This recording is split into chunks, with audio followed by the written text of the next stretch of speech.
parcel of and contextualize our work. Many thanks to those who have contributed to bringing this work together, namely Dr. Zawanda Ward and the Center for the Study of Higher Education at Penn State, the Black Study and Education Lab team, particularly Holly Graham. Many thanks to Mary Pierce for all of your administrative and logistic support. You will be able to find a recording of today's event on our YouTube page, so do please be on the lookout for more information on that matter. The Black Study and Education Lab is concerned with exploring the potentialities of Blackness in educational research, practice, and policy. The lab is dedicated to the radical affirmation of Blackness as capacious. Grounded in the belief that Black study is a force of disruption, we seek to destabilize existing epistemological protocols, challenging how knowledge is produced and disseminated. By harnessing Black study to detect and call forth otherwise possibilities, we refuse singularity and easy solutions to the problematic of anti-Blackness and embrace a dynamic, ever-evolving engagement with Black ideas. These commitments, they guide our rigorous engagement with Blackness and the Black condition, amplifying voices and experiences beyond institutional boundaries. Our ultimate aim is to deploy Black study as a project of critical analyses and imagining otherwise ways of knowing, doing, and being in the world, creating generative spaces for Black self-definition and Black futures. In this series, we have focused on a fundamental question: who and what is being destroyed, and what new analytic algorithmic models can we develop through creative practices of world building to confront the layers of violence inflicted on our interconnected world. As I consider the work of our speaker on this afternoon, I'm led to wonder, and I'm really inspired to consider the ways algorithms function beyond mere prediction, right? They recognize the ways they shape and condition behavior while simultaneously materializing futures.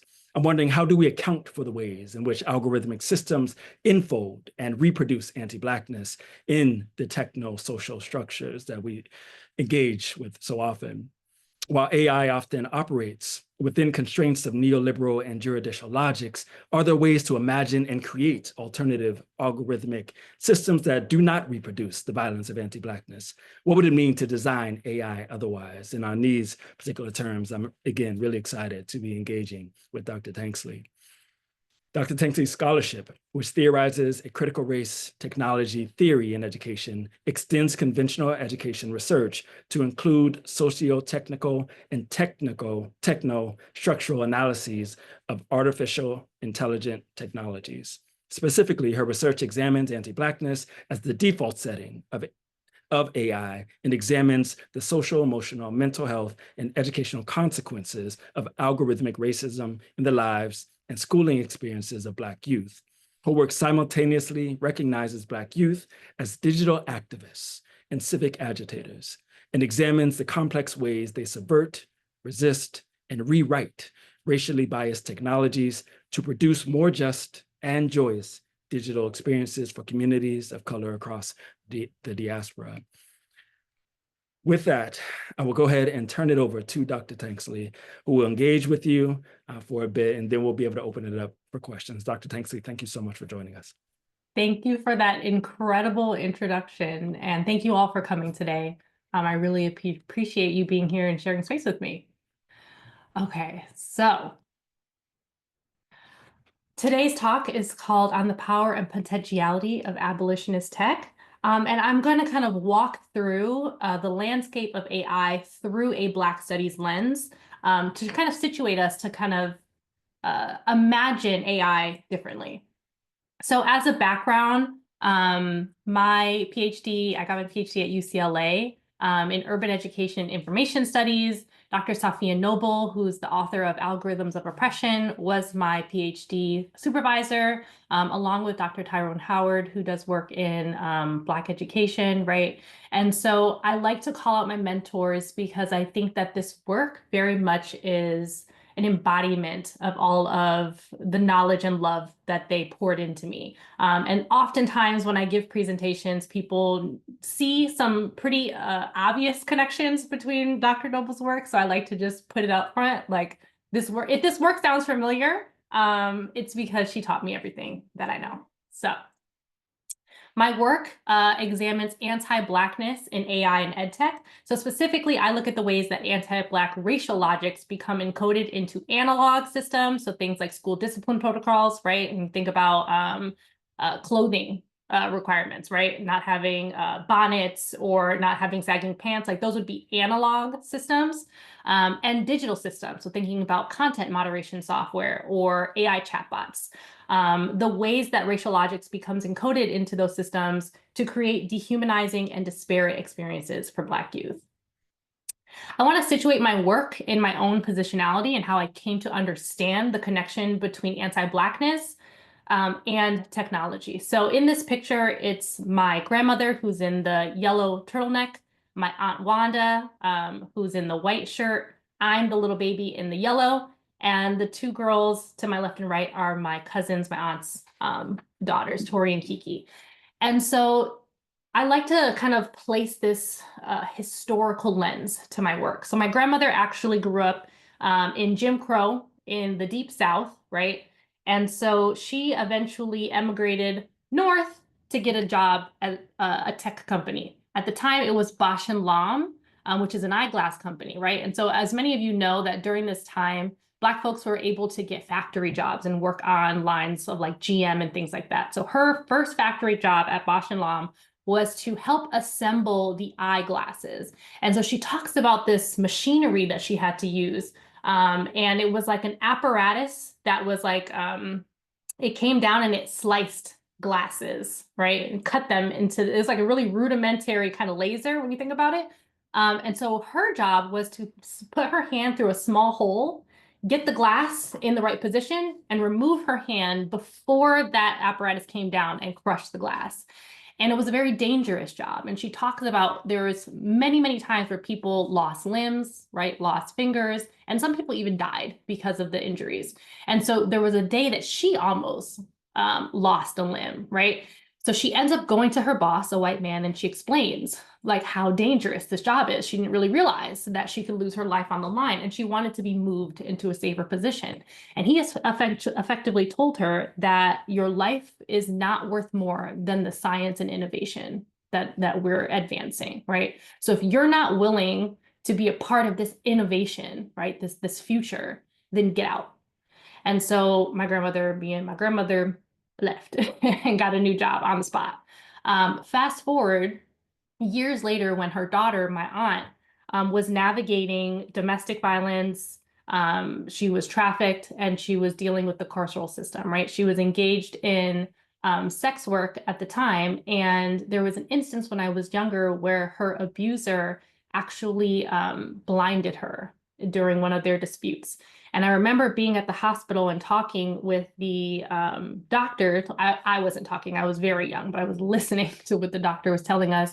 And he revealed that I believe it was either like her retina was detached. And although there was life-saving technologies, these lasers that had come out that could reattach her eye, she was actually ineligible for these tools because she was engaged in sex work, because she didn't have insurance, and because her abuser called the police on her, right? So she was actually going to be going to jail as a result, even though she was the victim.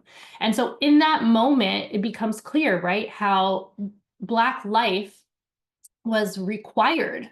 The disposability of Black life was required for these innovation, these life-saving technologies that were then not actually accessible and available to save Black life, right? I also think about the neighborhoods in which I grew up, where there was a clear message about the anticipated relationship between Black bodies and technology, right? We were constantly in communities that were caged and corralled by these tools. So I'm thinking about the power lines, right? Black communities are often enwrapped in excessive power lines. Our schools are often surrounded by high-tech surveillance system, whether that's cameras or in this image, the weapons detection systems. Black and brown communities are overwhelmingly the electronic graveyards. So junkyards where cars and computers and refrigerators and dishwashers go to die, right? This picture in the lower left corner is of Inglewood, California. And in the background, you can see that there's these large oil rigs that are there all the time extracting oil, right? Right in front of the children's playground. And so clearly the message is that these tools are meant to cage us in and simultaneously extract power to empower other communities, right? That Black death is actually the default setting and the organizing logic of technology. I also want to recognize this conversation that's happening kind of at the societal level about when we see harms emerge from AI, they are bugs, right? So what are bugs? I have this picture here of my dad because he actually hacked his way into computer science when I was little. So he didn't end up having a college education, right? He just actually taught himself how to code and went from being the janitor to the mailman to eventually, over time, a programmer. So he actually hacked the system, and he taught me when I was very young what a bug is. And it's a small, seemingly mundane error in an otherwise effective and efficient codified system. So bugs, even though they're very tiny, they have these profound and destabilizing results. If there's a bug in the system, the whole system, right, can falter.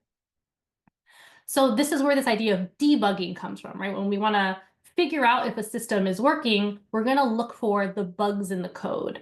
And so in these next couple of slides, I want to kind of quickly walk you through a debugging exercise and really think about how AI hides, speeds up, and automates Black death, discipline, and dehumanization in education. So I know we're all familiar with ChatGPT. It's been at the top of the mind since 2022.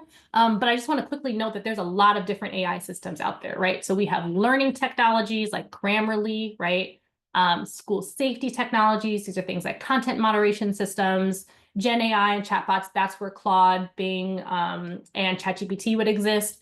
Predictive analytics. So these are the early warning systems that let you know if a student is having a hard time and is at risk of maybe slipping through the cracks or falling under the radar. And then classroom management tools, which are things like Classroom Dojo, which is really popular in elementary school, helps teachers kind of keep track of whether students are on task. And so these technologies are implemented into our K-12 classrooms and also our college classrooms, right? Because of these myths about technology. So first, the idea that technology is inherently neutral and its results are objective and trustworthy and valid. Second, because technology is neutral, it can be trusted to make unbiased decisions better than humans, and more specifically, better than educators, right? AI is the silver bullet to remediating inequity in general and educational inequity in particular. And we see this everywhere, right? Every time Sam Altman opens his mouth, it's about how AI is going to fix every single problem. And finally, that racist outcomes in AI are harmless bugs or glitches that are unavoidable and unforeseeable, okay? This is why we keep seeing headlines such as these. AI is going to transform education for the better. AI is revolutionizing the world of education. AI is changing the way students learn. And given my positionality and what I understood experientially from the relationship between Black bodies and technology, my question is, what is the revolutionary future that AI and big tech, maybe more specifically, is promising us?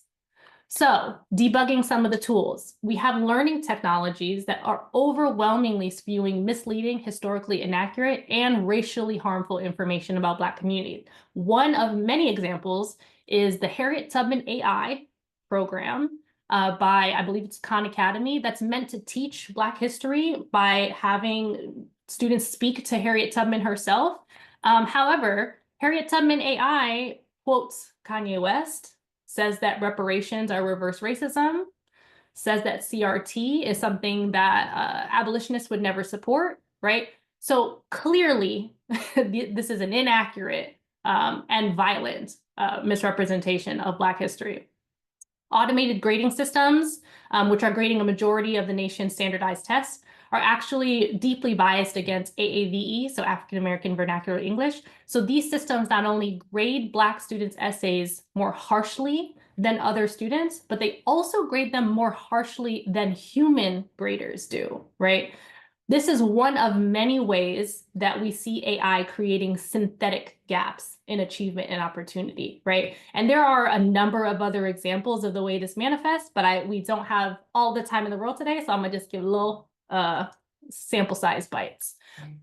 Colleges in particular have been adopting anti-cheating software. So these are programs like Proctor, I think it's like HonorLock and ProctorU and Proctorio. These are systems that are designed to keep students from cheating on virtual tests in real time. Now, they have found that all of the different tools that are used within these systems, like image recognition or facial detection systems, are biased against Black students. So on the image on the left, you have a Black student attempting to log into the test, right? And in order to log into the test, the system has to actually differentiate between, and this is their exact words on their website, it will differentiate between a human and a lifeless object. And yet these systems cannot identify Black faces, right? No human detected. They also employ all of these other types of technologies like eye tracking and room scans, ID verification. It's pretty clear how all of these systems can produce bias, right? If you don't have documentation, you're locked out of your exam. If you don't have an ID card that matches your gender representation, right? You're locked out of the exam. If you simply can't be seen because you're Black, you're locked out of the exam. So again, these are those synthetic achievement gaps, right? It's producing failed exams and failed courses and also disciplinary action. Schools are also using predictive analytics to determine who's at risk to be a future dropout.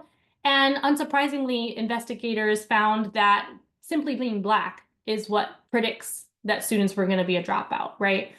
Regardless of if they actually showed any academic concerns, it was simply being Black. We found that there was also a self-fulfilling prophecy. So if students were identified as future dropouts and future disciplinary problems at the beginning of the year, then they were treated as such. There are also school safety technologies, and I want to kind of call out one that's really salient in the area that I'm in, Los Angeles. Again, the same types of predictive policing tools are used to identify neighborhoods and individuals that should be watched more closely because they are likely to commit a crime. And an audit of that database that was generated by this AI system found that 87% of those names listed were children under the age of 1, right? You can see how this would be horrifying for so many ways. Schools are also adopting biometric detection systems. So these are things like, facial recognition or like fingerprinting in order to determine attendance, to make sure that, people who enter the school campuses are actually parents or students themselves and not strangers. But actually, these technologies misidentify Black students most of the time. So when it comes to Black boys, they're misidentified at a rate of 4 times higher than white boys. And when it comes to Black girls, it's 16 times higher. Now, this is concerning because most of the technologies in our schools are actually connected directly to law enforcement, right? So those biometric systems work in tandem with our content moderation systems that actually flag things like speaking in African American vernacular English, searching for Black identity, searching about Black history.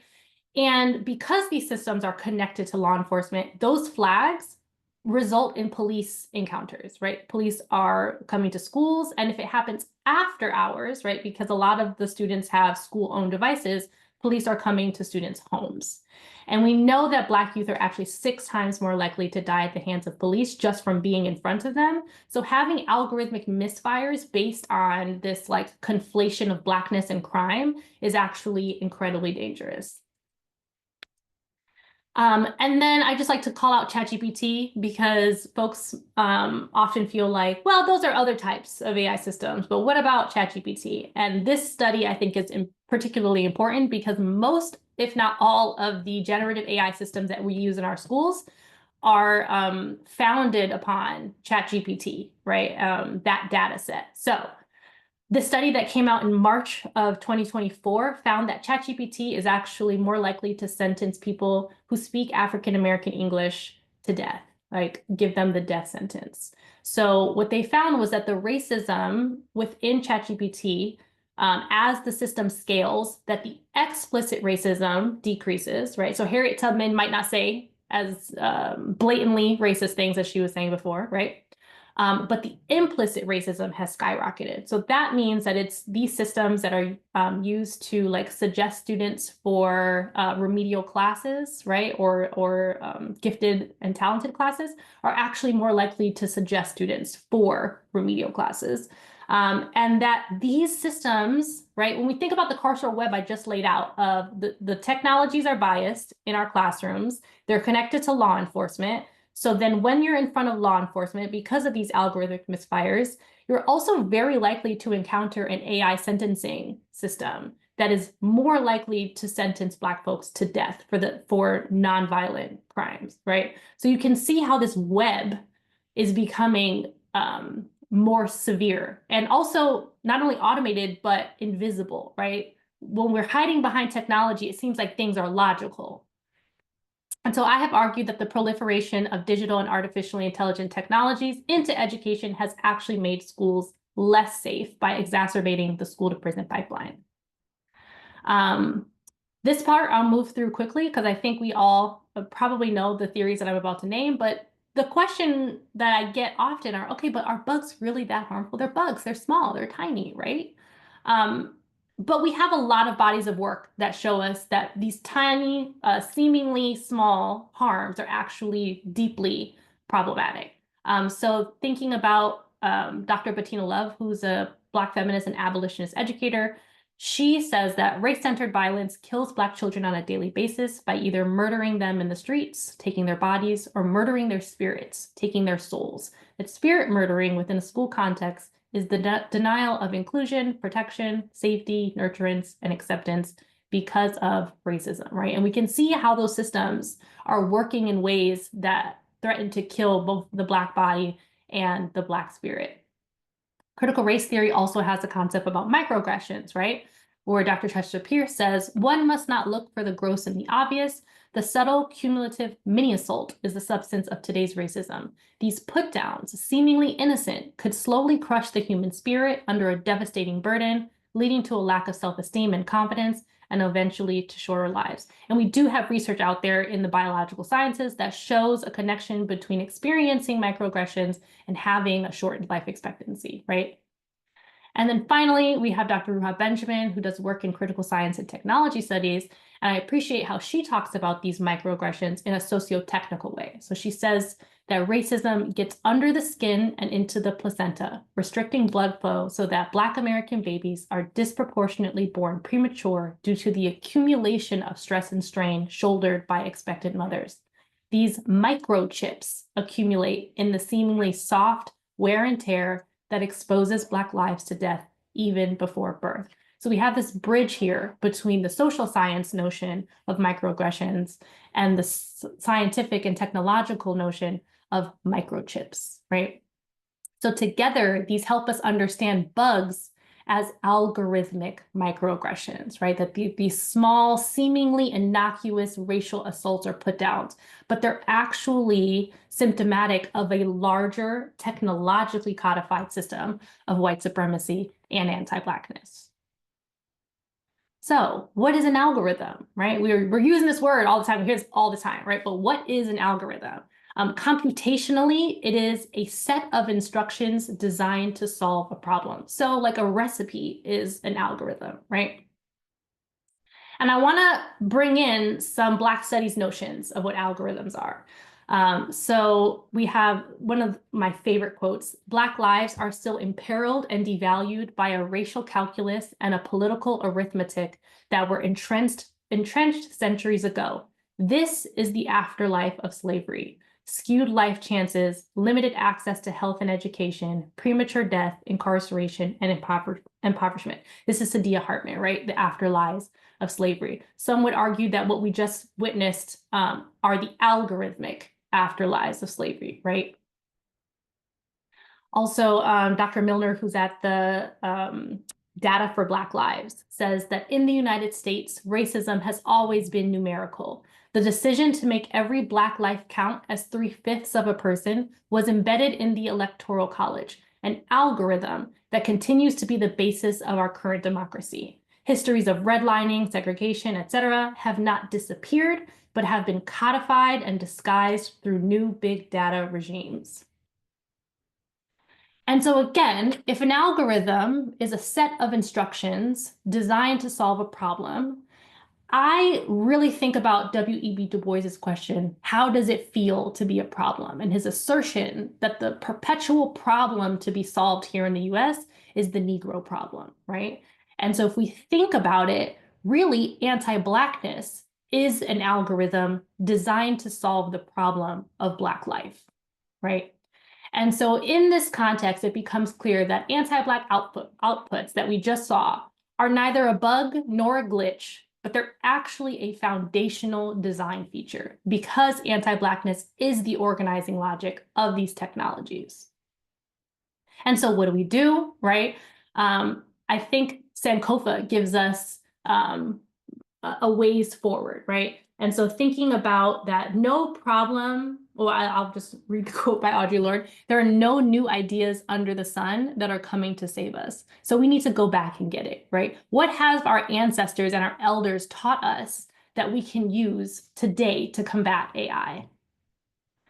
Dr. Benjamin gives this beautiful notion of hacking, that to hack a system, one needs an in-depth understanding of how it works, its strengths and its weaknesses, and a vision of how to make it better, to make it do something it wasn't meant to do, right? So when I look back at these pictures, in each one of these pictures, you can see a way that we have hacked these systems for Black joy, hope, and healing, right? Whether it's the hidden messages on the wires, right, the shoes, making this landscape that should have been for oil, right, into a playground, the graffiti, these little transformers that everybody was hanging out on back in the 90s. I don't know if people still do this today. I might be aging myself, but like this was the spot, okay? Absolute Black joy right there. But we've always figured out how to create ruptures in the fabric of white supremacy, right? So thinking about that moving forward is important. I also want to think again about debugging, right? So we talked about that bugs in the code is this phrase about finding errors in the code, but the story, the lore behind bugs, I think is really informative. So what ended up happening was there was a female computer scientist working in this company, and essentially the system had gone down and no one could figure out what was wrong. They were trying to fix the code, they were doing all kinds of things, and nothing was being resolved. But she ended up actually going to the hardware, opening up the computer, and finding a moth was stuck in the system. And when she removed that moth, the system came back on, right? And so there's a lesson in there that something so tiny could actually destabilize a complex codified system. And so kind of using the oppositional gaze as a point of entry, I think it's powerful to consider how we can actually be bugs in the system, right? That if, and for me in my work with Black youth, it's how do I prepare young people to be equipped with the critical literacies, the cultural sensibilities, and the computational skills to dismantle a system and to make it do something it wasn't meant to do, right? And I would say something it wasn't meant to do is to sustain Black life, living, and futurity. This brings me to the notion of abolition, right? That calls for abolition are never simply about bringing harmful systems to an end, but also envisioning new ones, right? And Dr. Kelly actually has this notion of freedom dreaming, right? That like, in order to build a new world, we have to actually be able to imagine that world. So I think this quote is beautiful. He says, without new visions, we don't know what to build, only what to knock down. We not only end up confused, rudderless, and cynical, but we forget that making a revolution is not a series of clever maneuvers and tactics, but a process that can and must transform us. So together we have this notion of like hacking a system, right? Understanding the system so deeply and intimately that you can dismantle it. Debugging, this idea that we can individually and collectively actually dismantle a system. Abolition, that it's not simply about dismantling that system, it's about building something new, and freedom dreaming being that actual engagement of like, how do we dream up a system collaboratively so that we can build it? So This is how I put all those pieces together to ensure, or try to help ensure, that Black youth are prepared to do more than to survive, quoting Dr. Bettina Love. So this is my program at UCLA called Race, Abolition, Artificial Intelligence. This is a picture with us and Dr. Ruha Benjamin, who's in the beautiful red blazer. And I'm just going to kind of quickly take you through some of the lessons we have here so that you can see how the youth have designed abolitionist technologies. So we start this class by talking about abolition, the etymology of the word, right? So abolition is made of two words, abolere, which is to destroy, and olere, which is to grow. And so the goal of this program is to help them not only gain the critical consciousness needed to destroy a system, but also to grow a new one. And so these are kind of the three tenets that we are engaging in. Socio-technical consciousness, right? How do we understand the landscape of anti-Black AI? Socio-technical resistance, how do we resist and refuse and subvert these systems? And then finally, socio-technical freedom creating, how do we make systems do something they weren't meant to do? Okay, here's some of the lessons. We're gonna go quickly. So we talk about algorithms, right? And y'all already heard me say there are rules, there are logics. I show them this picture of Walmart in Burbank, California. And immediately when they see this sign, they know something's going on, right? Something's not right. So in this aisle, we have bleach, tortillas, laundry detergent, and international foods. And so we talk about what are the racial logics that underpin this aisle design. And immediately they're like that Black and brown folks, particularly Latinx folks, right, are positioned as custodians and maids.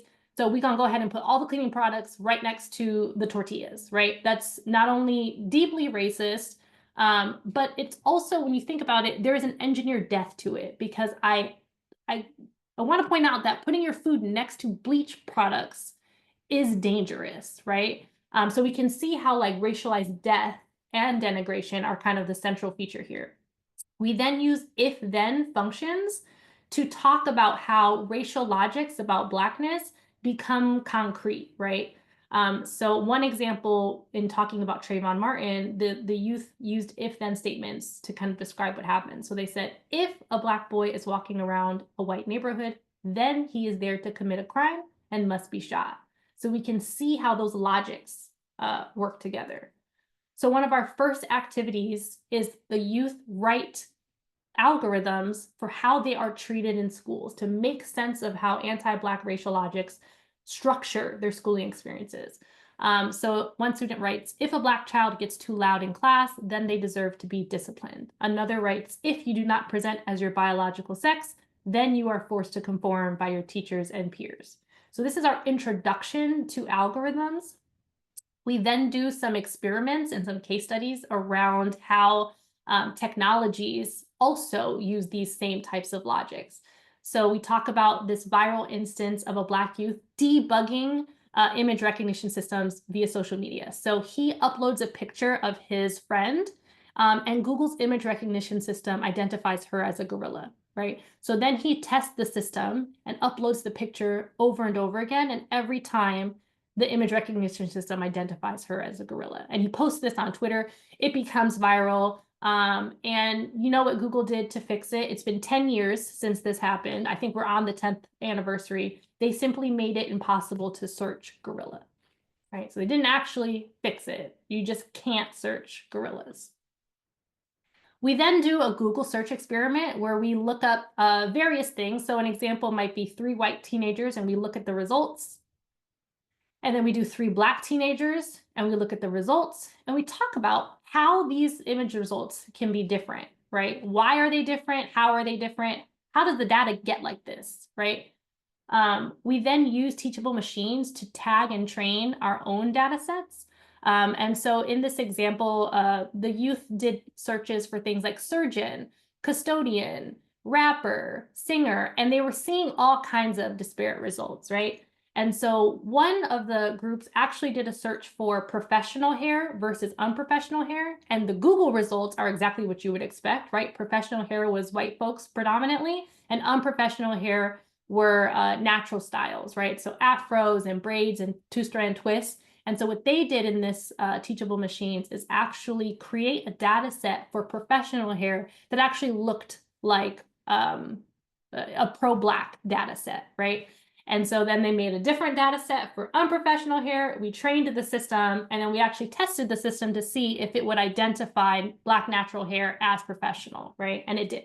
So this is kind of an introduction to machine learning. We talk about robots. We have a little robot in class. We use a Gen AI. This came up because I don't know if y'all have seen these little serve bots running around campuses, but in LA, they're everywhere. And we noticed that the robots all had people of color names. They were all DeMarcus, and I think my name was even on one. And we were like, hold on a second. How come Becky is not running around one of these bots? So we did a history of race and robots. And we actually found that one of the first robots in 1930, I believe, is this image in the black and white. It was named Rostus. And Rostus had three names. It was Rostus, the mechanical robot, Rostus, the mechanical Negro, and Rostus, the mechanical slave. And this is because robots etymology is actually slave. That's what it means. And so we can see again who is supposed to be these serve bots, right? We also looked at slave trade and the internet infrastructure. So people often think that the internet is, in the sky because of Wi-Fi, but actually our internet cables are subsea cables that connect countries, right? And if you look at the image on the left, which is all of the internet cables, and you compare it to the image on the right, which is the middle passage, you can see some similarities, right? We also talk about the invisible human labor behind AI, right? So one of the instances that came up during our class was, how is the data tagged, right? Again, those Google results, those images come up because they're tagged, there's metadata. So we talked about how that happens, but also how we ensure that systems are clean. And ChatGPT is actually, it works by having thousands of people tagging, cleaning, curating the data. And this viral news story came out that found that OpenAI actually uses Kenyan workers and pays them less than $2 an hour to make ChatGPT less toxic. And these are like really PTSD-inducing jobs. The turnover is very high. And also there's a lot of suicide that occurs, right? And it's not surprising, but all of these companies actually target the African continent for their labor. So this is not just one case. We also found out that prison labor is used to train AI. So most of the prisons, that's what's going on, right? That's how they are training our image recognition systems and cleaning our data. And then finally, we talk about the environmental harms. So using ChatGPT actually is the equivalent of drinking a bottle of water. And scientists are now realizing that these data centers that host the supercomputers or the LLMs, right, use so much water that our rivers are endangered. Whole communities are without power. And again, unsurprisingly, these data centers are placed in Black and brown communities, right, because they quote unquote produce jobs. So there's a lot of disparate harms that are placed upon our communities. And people are finding ways to design systems AI otherwise, right? And so there's a rise of kind of AI designed by and for communities of color, thinking ecologically. All of those issues I just laid out are so much more than just simply bias within the system, right? So the technologies I have here are ways that folks have been thinking about using technology to dismantle current systems, but also thinking about how we can be more just in that broader ecology. So like one example is Abolition. This was an app that crowdsources, it rounds up your change, right? And it donates the money to Black and brown folks who have been incarcerated because they're unable to pay for bail. So it pays for their bail. So it's like one example. We have Hyphen Labs, which is Black feminist neuroscientists and machine learning scientists who have designed like a virtual exhibit where you can learn about Black history and like activism and all these like wonderful things and Black joy within like this virtual context. We have anti-surveillance technologies, even this like analog t-shirt where like it's disrupts this pattern, disrupts surveillance systems. There's like so many examples. The last one I'll call out is Rongo, which is an indigenous app that it actually has data sovereignty. So folks who speak Maori in, I think it's New Zealand. But anyways, so they actually interviewed community elders for like 30 years over their community radio, and they actually designed an AI system that was environmentally friendly and that they actually like refused to sell to anyone else. And the system was like can teach this language that is going that is an endangered language. I'm sorry, I'm taking a long time to try to figure out how to say this. But it's beautiful because one of the community concerns was losing the language because they're elders. There's only a few elders left who know how to speak the language. They were able to actually save the language and preserve the language using this tool. Okay, finally, how are Black youth using all of that knowledge, right? They learned about the systems and its flaws. How are they using that knowledge to dream up something differently? So I have a couple examples. One of my favorites is the Karen catchers, okay? And so this is a system that is essentially like Waze GPS, right? When you get that little alert that says like traffic reported ahead or police reported ahead. This says Karen's reported ahead. As a way to keep Black folks from encountering racist Karen behavior. And interestingly, so we were like, how does this work? They said it's a twofold system. One, users can report when they experience a Karen, right? Second of all, there is a database. They use predictive analytics, right? So they are crawling social media and Reddit and all kinds of places to actually identify folks who are not only have been convicted of Karenism, but who might actually show the signs of future Karenism, right? And then, so we were like, okay, yeah, that makes sense. And then they said, but we also don't want to engage in disposability politics because that is also an anti-Black manifestation. So when somebody is identified as a Karen by our predictive analytics system, right? So we have tools to support like community response for when a Karen situation happens. They don't want the police come in. They want community responders who can like de-escalate and provide like racialized wellness. And they also have a rehabilitation services for the Karens, okay? So they go in there and they do some type of yoga. They have like a whole plan, but they were like, because at the end of the day, we don't want them coming back out and doing more Karen stuff. So how do we actually engage in restorative justice? We have Bipothecary, okay?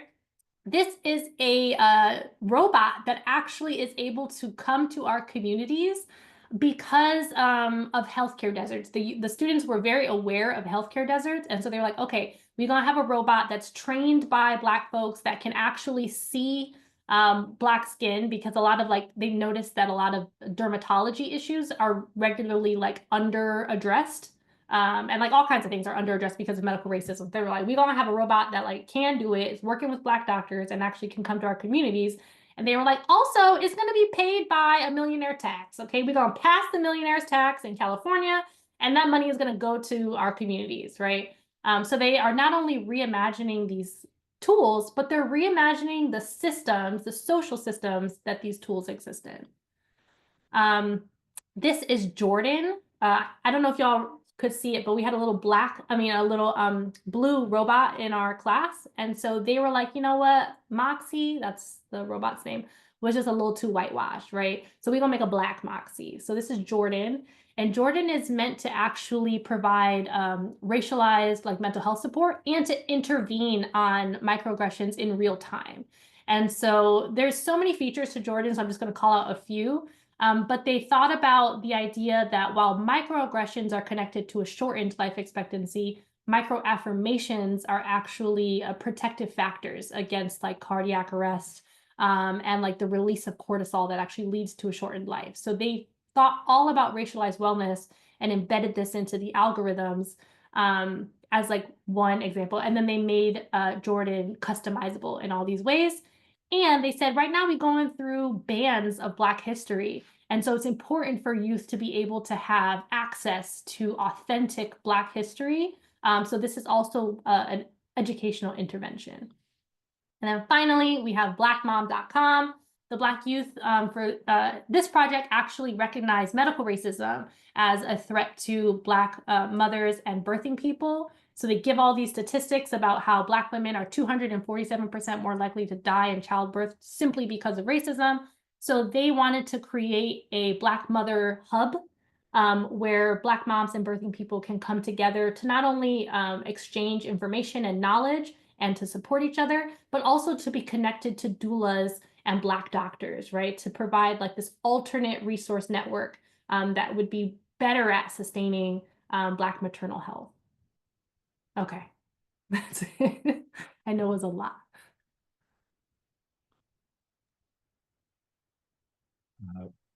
Thank you, Dr. Tanksley. Just really, really, really brilliant work. I'm struck by the brilliance, not unsurprising brilliance, but just really, I'm taken by the brilliance that you offer, but also that of the students that you're working with. And so thank you for sharing. I won't say too much. I wanted to open it up to questions, comments, reflections from the group. You can feel free to put it in questions in the chat, or you can come off mute and you can engage with Dr. Tanksley.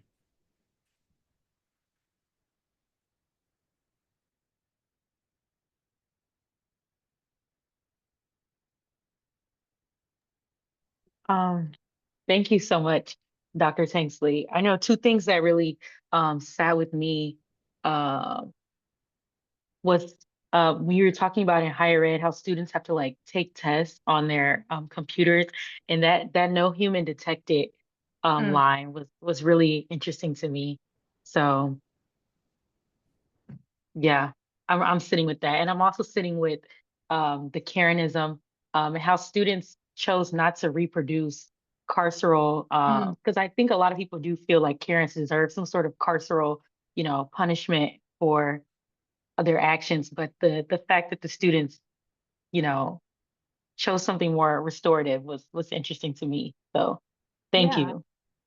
Yeah, thank you. No, I agree. I feel like that's why the youth are so inspiring because they really think deeply about what does justice look like, and really interrogating all of the different ways these like we ourselves internalize the logics of white supremacy and anti-Blackness, and then yes, I when I think about like no human detected, I'm thinking about no humans involved, right? And the idea that like humanity or like unhumanness is this racialized phenomenon. But yeah, appreciate that comment.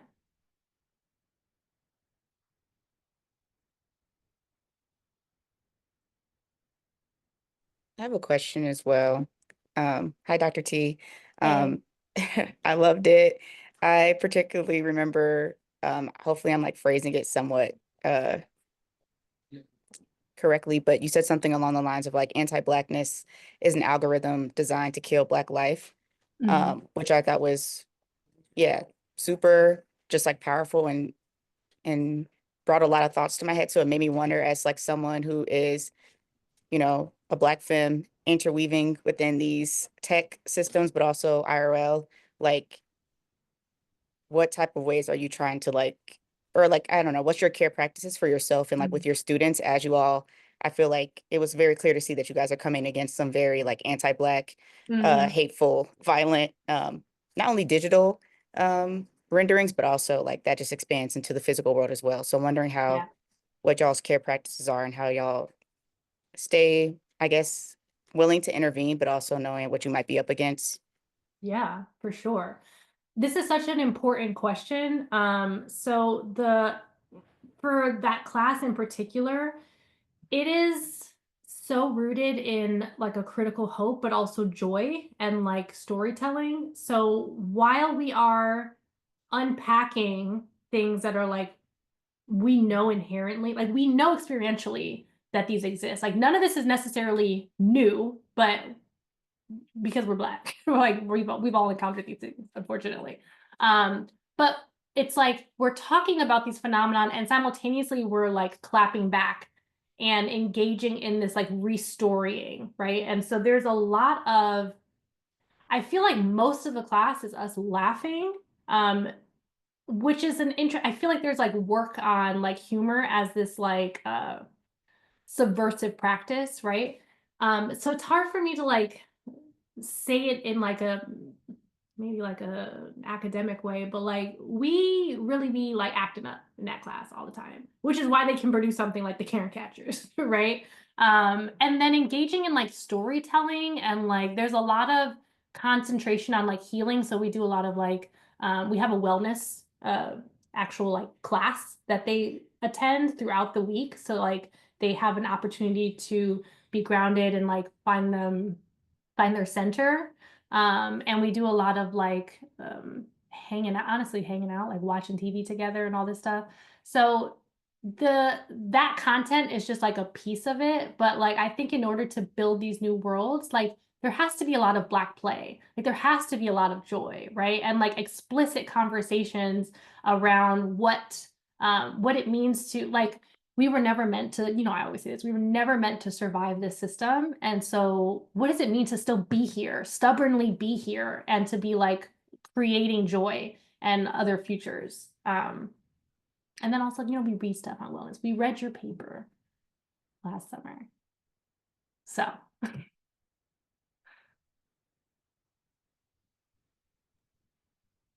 Seeing a hand, Shay. Okay, there we go. Happy Thursday. Thank you, thank you, thank you. This is a class. Dr. Tanksley, can you expand a bit on the slide that included the slave trade and the internet? Your juxtaposition of the transatlantic slave routes and the subaquatic communications cables, the network or the nexus, that's at the very least pretty profound. Can you speak a little bit further on that, please? Yes, absolutely. So essentially our internet exists in those cables, right? So we have a hardwired system. And so what ends up happening is cables are laid on the coasts of countries and continents, and that's how data is moved along those lines, right? Now, what's interesting is that I also have a map of where you can access the internet. So those are just the hardwired cables, but where you can access the internet is actually like the global north or like the west, right? So most of the places that are in the global south actually do not have access to the internet. So when we think about the cables, they're all going to the UK, right? The US. So power is moving in one direction. Also, the folks who actually install those cables are overwhelmingly people of color, right? And so these are very dangerous jobs for obvious reasons. You're literally going into the ocean to lay these cables. So there's the labor level and also the fact that, again, things are being extracted from communities, historically colonized spaces to go to the imperial core.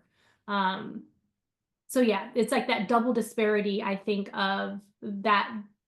If you just looked at that map, you might think, okay, the internet is everywhere, when actually it's not. It's only over the global north.